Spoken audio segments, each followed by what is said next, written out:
Title: The Mind of a Killer. The Bryan Kohberger Case is a chilling true story that shook America's college towns.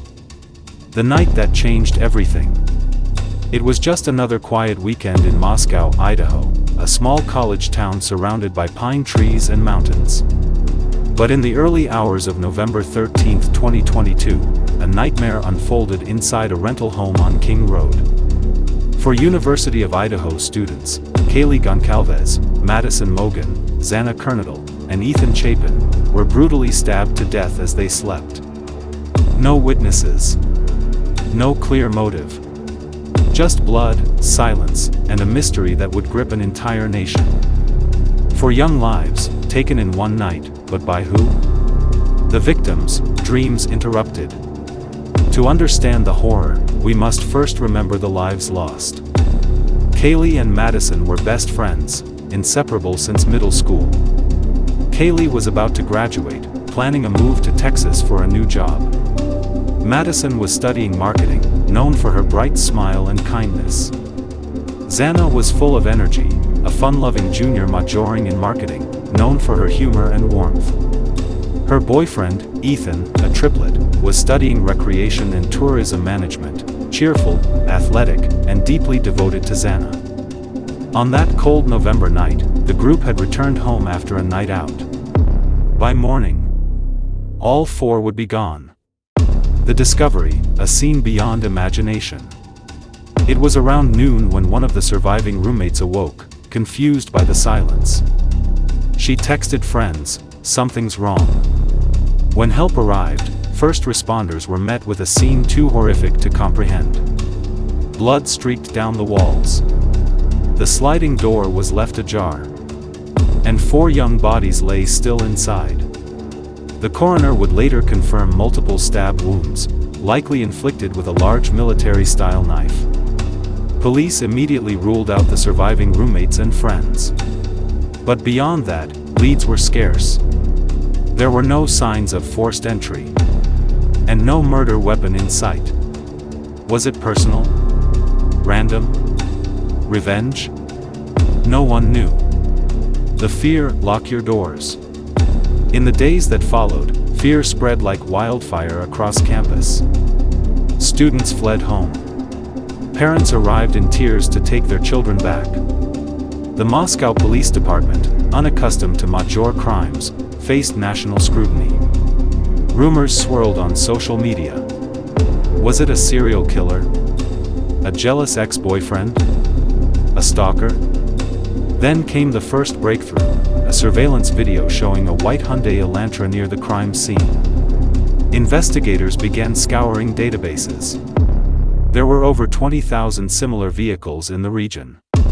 But only one name would soon rise above the rest: Bryan Kohberger.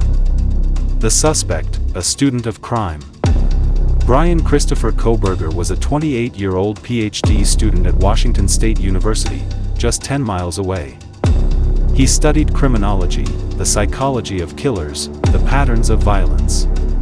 In fact, he had once posted online, asking ex-criminals to participate in his survey. He wanted to understand how murderers made decisions during the commission of a crime. To the world, he seemed reserved, intelligent, socially awkward. But those who knew him described a darker side: controlling, condescending, with cold, emotionless eyes. Students recalled his arrogance. Professors reported concerns about his behavior toward female classmates. And on the night of the murders, his cell phone went dark, suddenly switching off near the time of the killings.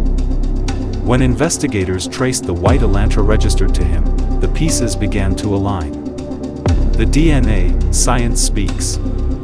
At the scene, investigators had found a single clue: a knife sheath left behind on Madison's bed.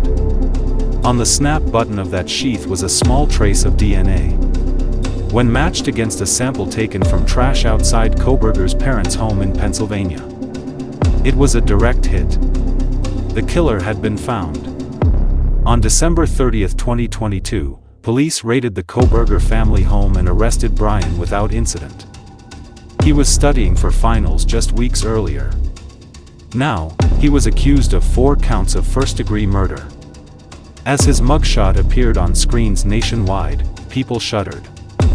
This was not the monster they expected, it was a quiet, pale man, with a background in criminal justice. A man who studied killers. And became one. The trial, facing the families. For months, the courtroom was filled with tears and tension. Families of the victims sat across from Kohberger, who showed no emotion. Evidence mounted. DNA on the sheath. Surveillance footage of his car circling the victim's home multiple times. Cell tower data tracked him to the scene. His phone pinging near their house a dozen times before the murders. Still, one mystery persisted, the motive. Why these students? Why this house? Was it an obsession? A fantasy turned deadly? Or a twisted experiment by a man obsessed with the criminal mind? No one knows for sure. Sentence, justice without closure.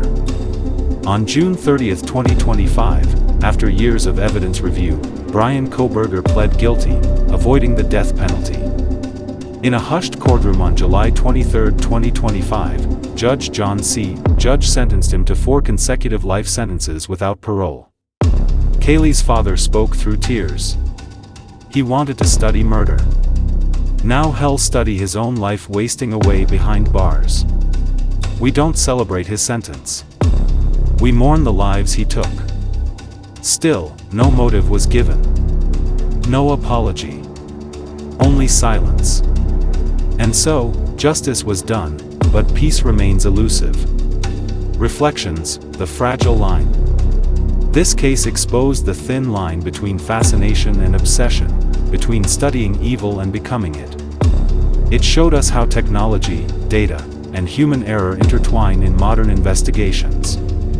But most of all, it reminded the world of 4 innocent souls, young people with dreams, laughter, and futures stolen in the night. Kaylee, Madison, Xana, and Ethan, their names live on as a reminder of how darkness can hide in plain sight. The killer was not a stranger to crime. He was a student of it. But no book, no theory, no degree could explain what he became. Evil has a face. As Bryan Kohberger spends the rest of his life behind prison walls, one haunting question still echoes through Idaho's valleys and across America's campuses. What makes a man cross the line, from studying killers to becoming one? Because sometimes, evil doesn't wear a mask. It hides behind a smile, a classroom desk, and a fascination with the darkness of the human mind. And that is the story of Bryan Kohberger, the man who turned theory into terror.